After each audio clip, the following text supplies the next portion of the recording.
Chapter 7. She was almost ready to head down to the bonfire when Austin tapped on her door. "What's up?" He thumbed over his shoulder. "Thought I'd say as how I readied a couple of thermoses of spiked coffee today." "Nice. Did you need to grab some go cups?" He scowled his eyebrows at her. "No, I got cups and everything ready to take down the beach. I just figured you might want to skip the beer tonight, since I took care of drinks." "Right." She shouldered her guitar and scooped the rolled serape blanket from the basket next to her cane tree. "You need help carrying it over?" "No." Austin crossed his arms. "I don't need anything. I just stopped up to tell you what I had, not to get treated like a kid who doesn't understand how to pack a tote bag." How did he always launch headfirst into such defensiveness? She raised a placating hand. "Great, thank you, you're the best. Is it decaf or what?" "2 thermoses of decaf, 1 of regular, that's Sumatran medium roast." "A pleasure for every palate." "Exactly. So are you ready to go, or what?" She shoved his shoulder to push him out the door and let it click shut behind them. "Absolutely, little bro." And because every once in a while she fit the stereotype of a peacemaking middle child, she tousled his hair as she followed him down the steps. "Thanks for making the coffee. It's a great idea for bonfire nights. If we do it again, we should ask Mateo to bring some of that biscotti they make." Maybe it was a mistake to mention the biscotti, because Austin was still teasing her about her favorite treats from the bakery when they got to the fire pit and caught everyone listening in. Or maybe they weren't, and it was some other reason that everyone went silent and smirky when she arrived. Mateo, wearing that particularly tight across his arms purple heather tee she loved, was building one of his famous tent-shaped campfires in the stone pit. Of course it blazed up right away. Sally raised her spiked coffee in a toast to the mighty fire of Mateo, then took Alicia's guitar and began to tune it. Alicia shook her head at his glinting eyes. She'd run out of ways to bolster all her defenses against the general goodness and goodwill surrounding him. He builds fires, he fixes fridges. Is there anything that man can't do? The tease in her voice made him blush. Or it could be the heat from the flames, but given how he ducked his head and regarded her under lowered brows, she suspected a blush. Sally asked about the fridge, which got Alicia and Abraham telling the story of their near disaster. Most everyone knew about the sale of the building, so they knew how bad it was to be shoveling cash at appliance repairs just then. "Thing is, we used to be able to have Pat Bowser just come on by for things like that," Mateo said. Quinn nodded. "I miss that guy." "We all do," Alicia agreed. "We were lucky that Mateo could help us out, but ever since that big box store pushed Pat out of business, there's no one like that around. Someone we can count on to handle any problem, not just ones like the fridge where we happen to know someone with the right skills." Mateo mentioned a couple of customers on his delivery run trying to navigate the same situation. Pat had tried to train up a couple of his sister's kids, but one of them ended up in the East Bay doing tech work, and the other one had never come back from her junior year abroad in Spain. "She came back for a hot minute," Austin said. Noah laughed. "You would know." Austin knocked his knee into him. "Shut your mouth." "So, you weren't enough to keep her around town, I guess. It's no wonder you don't want to go bragging about your exploits." Austin pointedly ignored him. Mateo filled the conversational gap with the news that Saturn Sandwich Shop's owner had confessed he was being wooed by fast food chain that wanted to buy him out. "Oh hell no." Sally stopped strumming. "We can't let that happen." "Sure, but what are we going to do about it?" Noah flopped back against the blanket, nearly knocking her coffee out of her hand. It would serve him right if she gave him a bit of a scalding on his arrogant face. Damn cousin, determined to knock down all their community dreams.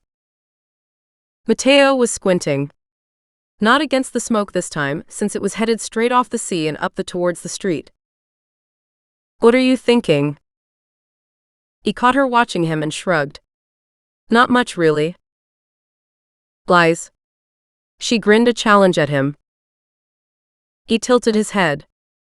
Just remembering something my dad said about when he was refinancing the bakery after my grandparents retired. Yeah, and what was that to do with? I don't know.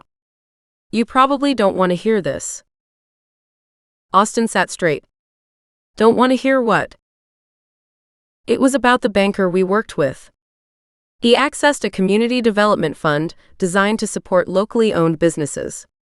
Back then, Surfside was going through a lot of the same as now. You know, coming out of recession, trying to keep the corporate interests at bay. Obviously, that's not still an ongoing thing, or maybe you'd have been able to tap into it for buying your building. She shook her head. No, there's nothing like that now, not that I was able to find out. We used to do a whole thing with introducing new students to the town during orientation week. It was like a small business fair, from what I remember. Seems like I heard it started up for the same kind of local support reasons. Sally had attended the university before getting herself hired as one of the librarians. I don't remember them doing anything like that for a while. But I don't know why it stopped. Mateo was up and alert now. Okay, so maybe we need to make that happen again.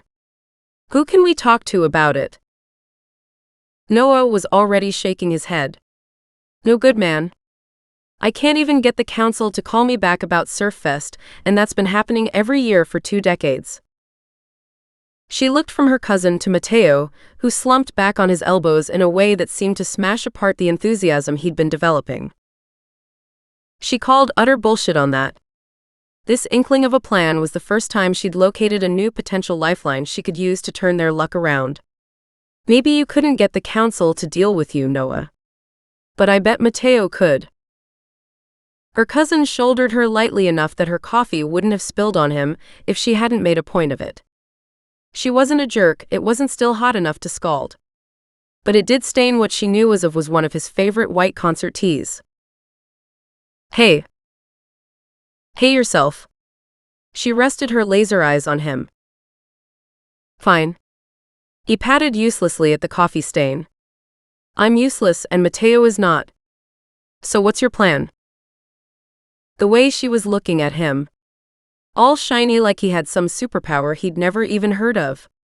Like he could give her the one gift she'd never thought to ask for.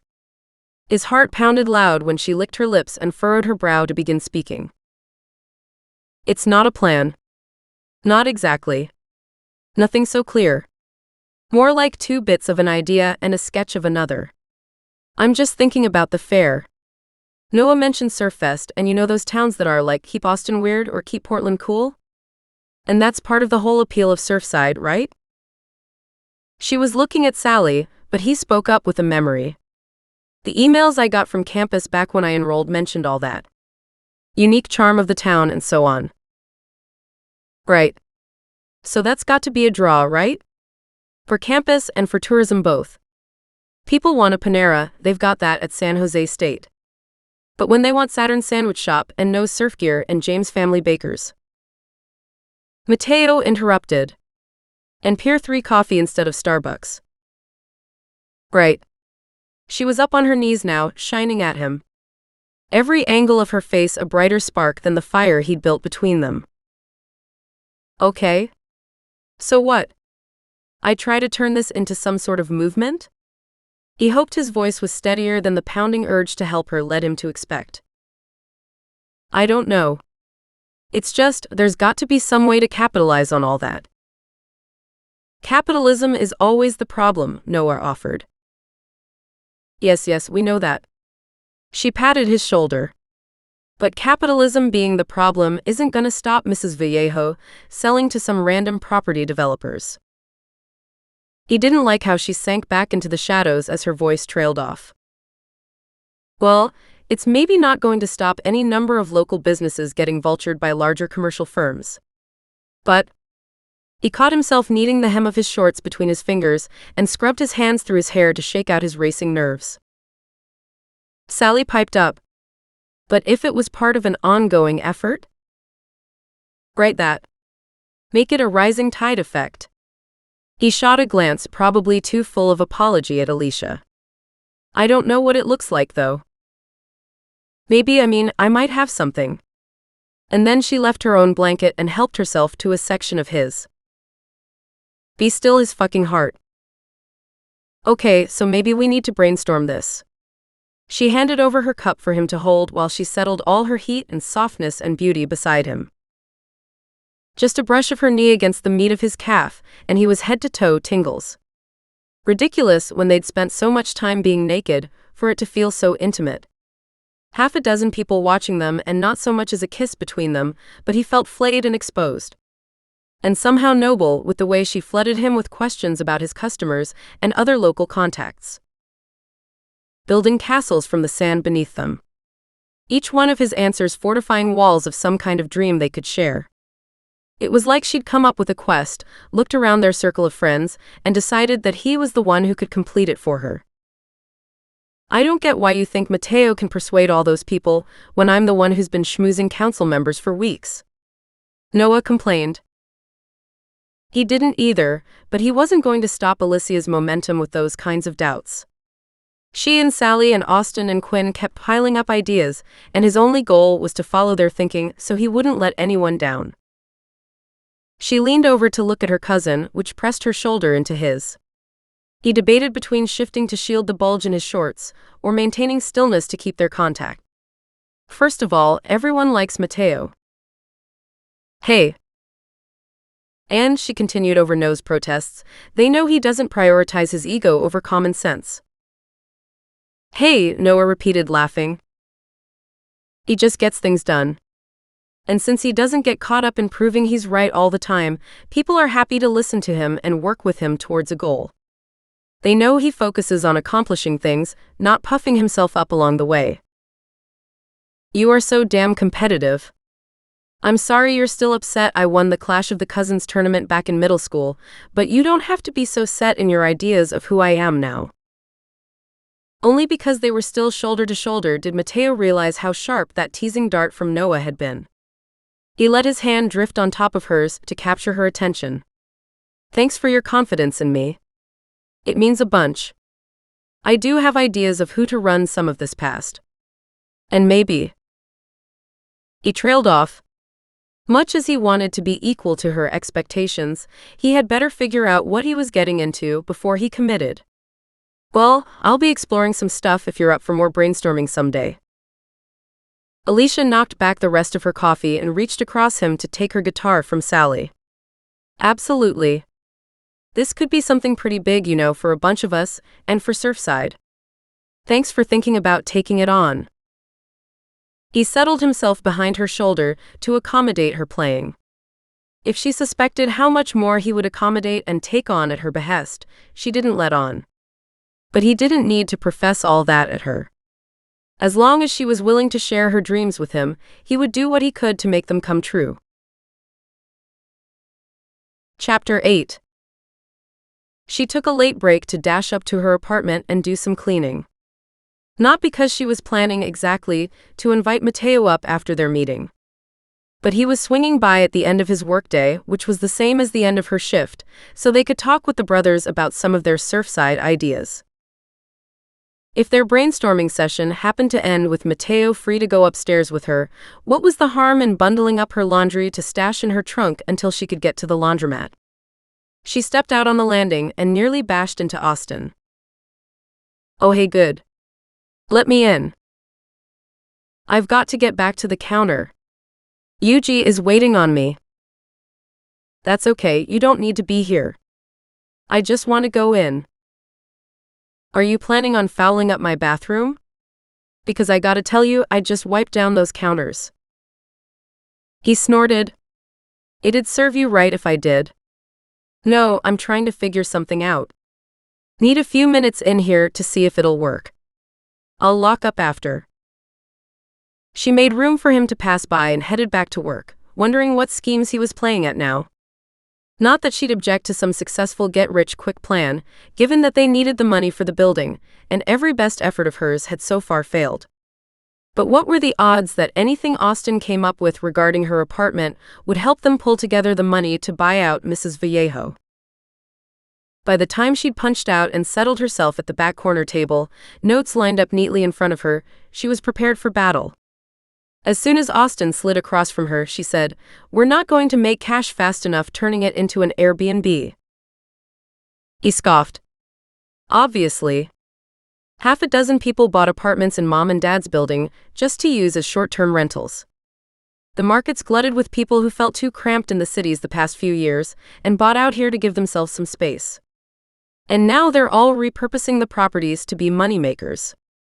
Never mind the negative impact on affordable housing, especially since the recession. They don't care about that when they can have more income for their own portfolios.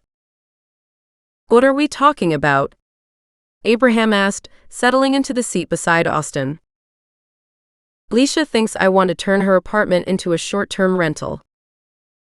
Abraham nodded his thanks as Yuji set a flat white in front of him. Bad idea. We won't make fast money that way. No, it's a bad idea because residential rentals are not a good financial sector right now. We won't make money fast or slow, either one. Austin rolled his eyes like he just couldn't believe his siblings were so uninformed. The brat. But probably, the brat wasn't trying to kick her out of her own home. She wished that didn't leave her still squirming like a bucket of bait worms. No matter what Alicia said, Austin wouldn't reveal his big plan. When Mateo arrived, she tabled the issue and moved on to showing them all the ideas she'd pulled together for a Keep Surfside Swell campaign. She'd gathered info from other towns with similar pushes to keep local flavor intact. Pulled quotes from travel and tourism sites that emphasized all that made Surfside a unique draw for visitors. Tidied up the info Noah had forwarded about what the town council had done in the way of community building incentives. And added her own notes about the council members she'd researched. Wow, you've really gone all in on this material, Austin said, leafing again through his copy of her presentation. Mateo nodded. It's good work. It really seems like a campaign like this would benefit the town and suit our community needs too. It wasn't that she was glowing under Mateo's specific praise. She just relished a moment of pleasure that others could trace the complex and interwoven threads of a plan she'd put together. It put a shine to her armor, his understanding the situation and offering assistance to enact all she'd dreamed up. But then Abraham leaned in and tarnished her mood. I get where you're coming from. And once you and Mateo and whoever pull all this together, set things in motion, I can see it having a positive effect on our bottom line. But Alicia, that's months, maybe years down the road from now. Even if Austin's plan, whatever it is, manages to net us some quick cash. We're counting down the days until Mrs. Vallejo needs a commitment from us.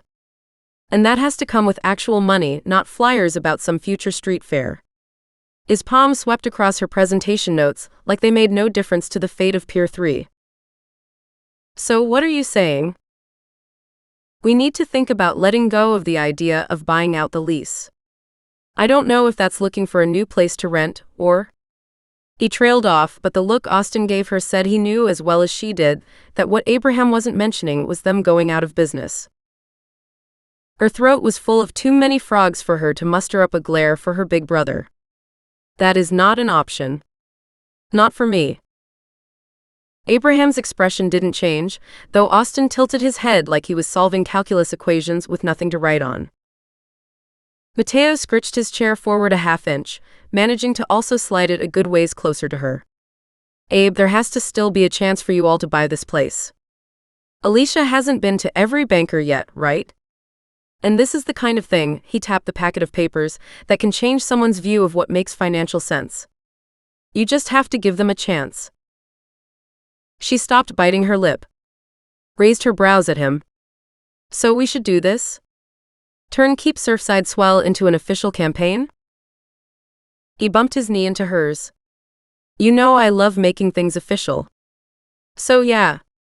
I'm going to spearhead this just the way Alicia has lined out, and dollars to donuts, like we say in the bakery business, it's going to make the difference.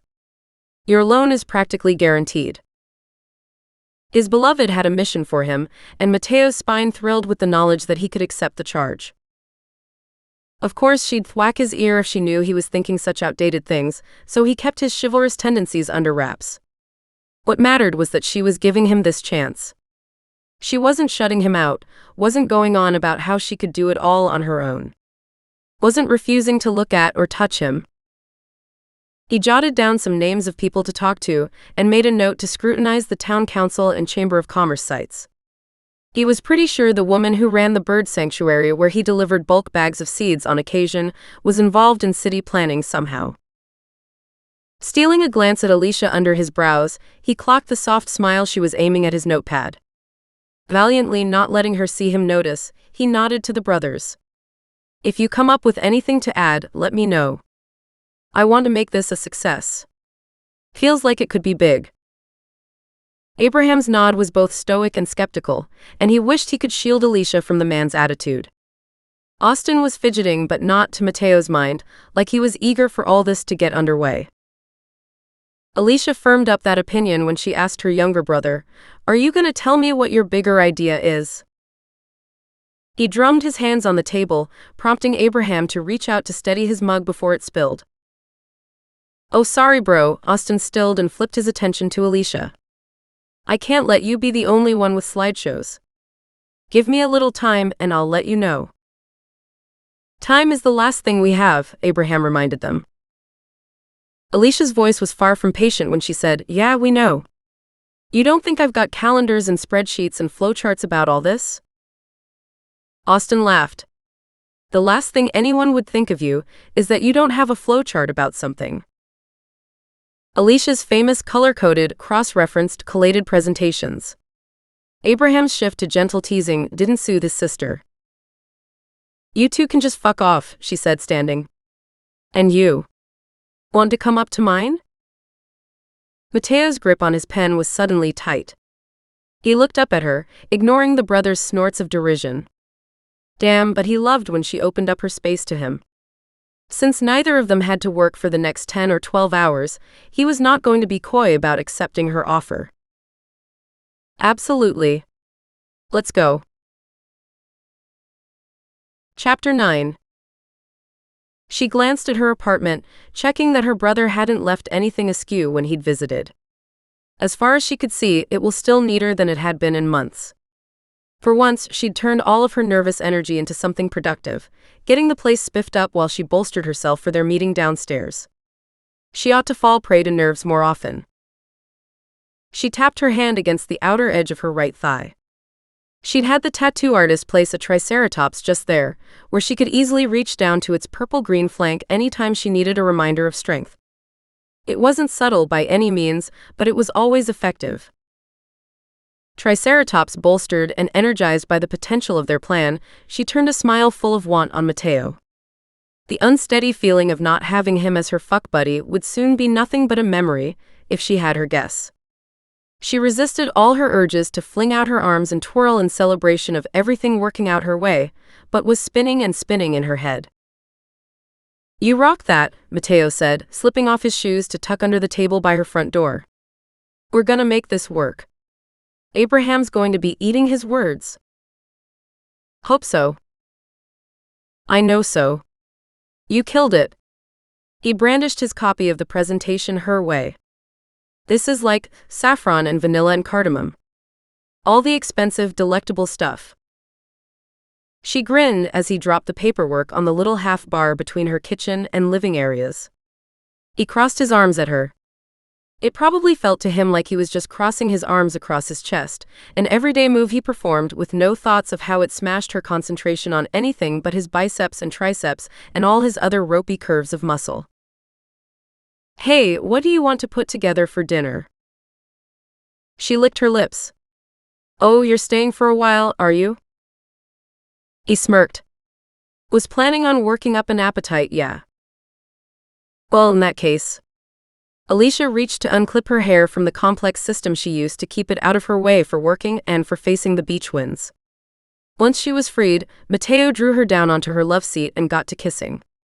He spread his legs wide to make a cradle for her. She scraped her fingers along his scalp and down the planes and ridges of his shoulders. It was a good few minutes before either of them came up for air. She rested her head on his chest and felt perched in a safe place. "I thought you were going to do something about my hunger?" He laughed. Just trying to sat a little bit of mine first. It seems only fair if I'm going to cook for you. She kissed the smile off his silly face. After a bit more groping and fondling and general ratcheting of her nerves to interesting places, he eased her back. Okay, let me get the soup on for real now. You want to choose a movie? Wow, dinner and a movie. What a generous invitation I extended to you without being aware of it. Just because you're smart doesn't mean you got to be smart ass, eh? Agree to disagree, Mateo. Damn, but she made him glow from the inside out. And she'd never admit it, but he could draw his own conclusions about the fact that her little kitchen was fully stocked with everything he needed to make the stew she'd rhapsodized over their first weekend together. And okay, they hadn't exactly talked about their relationship. But every one of her actions was telling him she remembered where he was coming from, and meeting him there. Including him in her schemes, the invite up to her place, he was more than happy to bid farewell to the Alicia who kept walls up between him and the non-sex parts of her life. An hour later, they were cuddled together, holding bowls in their laps while watching one of the best foreign-language film nominees from the previous awards season.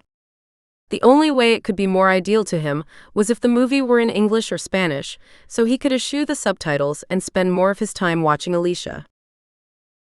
During one of those instrumental-scored cinematic sequences, she glanced his way. Why are you looking so gloopy at me? Please explain, what is gloopy in this context? It's whatever this thing is you're doing with, she waggled fingers towards his face, your brows and your half-smile and your tilted head. He laughed because her attitude always cracked him up. And if she really objected, her hand wouldn't be in the process of smoothing up his thigh. She rested her bowl on the side table, did the same with his, and straddled him. She didn't know Korean any more than he did, but the way she had her mouth buried in his neck didn't indicate a huge concern for how the protagonists were going to get themselves out of their messy situation. He yanked her hips closer to his. Encouraged her to grind herself deeper against his hardening cock. The best thing about Alicia's tiny apartment was how easy it was to shift them from the sitting area to her bed. A couple of steps with her in his arms, and they were rolling together on her mattress. Clothes loosening, hands grabbing, worries about fictional characters and bank loans and parental health relegated to some other moment. What mattered was Alicia and the way she moved above him, and the way she whispered his name like it was a dozen syllables instead of 3 when he drew her nipple into his mouth. What mattered was them. Legs sprawled across the bed, Mateo collapsed against her headboard to gather his breath and gaze at her body. He traced her curves and valleys, rough fingers scraping against the satin of her skin. Why are you chilling out right now? He bumped up his hips. The way my cock is throbbing at you seems chill? Her hands. She always knew how hard to grab him, how fast to pump. He leaned in for another, more exploratory kiss. You are so trying to slow us down, she accused. And because she was right, he didn't bother with denials. He also didn't try to explain. Being welcome in her bed, being cozy in her home, if he articulated how much it meant to him, she'd rush him through sex and show him the door. Never mind accusations of gloopiness, she would see straight through to his longing and his love. And Alicia had yet to signal that she was ready to welcome, much less accept, everything that meant. Instead of baring his soul, he slowed their lovemaking to an intense and intent rate. Took all the time he and his balls could stand to stroke her from shoulders to shins. To delve his fingers and his tongue into the hollow at her neck. Her navel. Her pussy. To kiss her thighs and her hips and her breasts. Mateo, she moaned again, so he drew her up to her knees for better access to her clit. She braced herself on her headboard. He wrapped an arm around her ass and got methodical about licking and sucking her, thrusting his tongue into her slick entrance, thumbing the swollen and tender bundle of nerves at almost the right speed, almost the right pressure. She gripped his hair and he puffed a laughing breath along her folds. She dug her toes into the tops of his thighs, shoving herself faster at his tongue and his thumb. Finally, she grabbed a condom from the table beside her, smacked it against his chest, and demanded, "Stop being a goddamn tease before I fucking murder you, Mateo." And because satisfying her demands filled his heart, he held her closer, and his lips got firmer and his tongue got faster, and he worked her diligently until she came all over his face. She collapsed back to her knees and he prowled over her, nudging her to her back and shoving her boneless legs further apart. His erection really was throbbing, which would make her giggle if she had the energy to do anything but drool at it. He ripped open the condom packet, and she found the motivation to prop herself on her elbows. Stop. And he did, because for some good and noble reason she didn't try to understand, Mateo listened to her. I need to taste you. For all the wicked reasons. Because he was so hot and she was so sated. Because the head of his cock was already glistening. Because he'd kissed her tattoo and growled when she cupped his balls, and her skin still fluttered where his fingers had been. Because she wanted to. She slid a tad to line herself up, and Mateo froze above her. Don't know if I can last. Well, try, she said, and stopped using her mouth for anything as unfulfilling as words. He groaned above her, his ass cheeks flexing under her hand as she kissed up his length and licked down it. Swirling her tongue across the head of his cock, she got lost in the musky spice warmth of him. The smell and taste of Mateo overwhelmed her, and she only stopped because he finally wrenched himself away to put on the condom. A desperate second or two later, she'd flipped to her stomach and raised her hips, and thank God that seemed to be enticement enough for him to slide his full length into her aching core. She fisted the covers and arched her back, giving him all the encouragement as he pulled back slowly and surged forward fast. No idea what she was saying. Too many ideas what she was feeling. Alicia squeezed around Mateo and he added cursing to his praise. And reached beneath her to pinch her clit between two fingers, which flooded her nerves so sharply and beautifully that her knees gave out and she flattened to the mattress. Nothing stopped him though, his cock sliding sure and slick into her, the tap of his fingers at her nub. It was all happening and happening and happening so fast, so deep, so fucking tender and filthy at the same time. Her body kept gripping him and Alicia writhed and screamed as everything just came together so sweet and so sexy and so strong. Mateo's thrusts got shorter and sharper and less rhythmic and more wild, and she was tipped into another orgasm that peaked as he grabbed her ass and pounded his own release into her.